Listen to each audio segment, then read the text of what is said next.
Yung pang-apat nating nilalaro ay banded ng CSWRPC 2014. Ayan, young bird category. Okay, sa checking, napagkalaki. Halos kasing laki ni Blue. Ayan. Ito ay Garuda.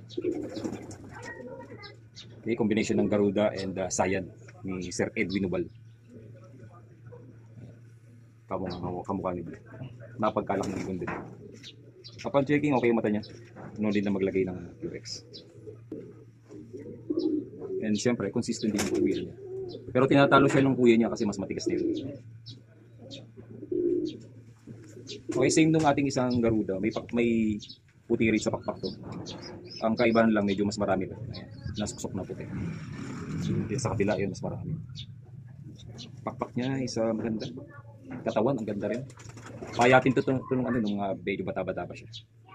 Yun, ang laki na. Ganda ng katawan. Malaki, magaan. Ayan. Hindi na nga pala tayo nagpapa-doply doon sa ating mga flyers. Doon sa ating mga nilalaban kasi okay na yung kanilang lipad, pauwi. Then ang gagawin na lang nila is magpahinga dito, mag-condition, then karga na lang ulit. Para iwas disgrasya. Gawa ng dalawang poste dito sa kabila. Isa dito, isa dito sa kabila. Then pag bumangga sila is ayun, disgrasya. Kaya lilipad sila during race na lang.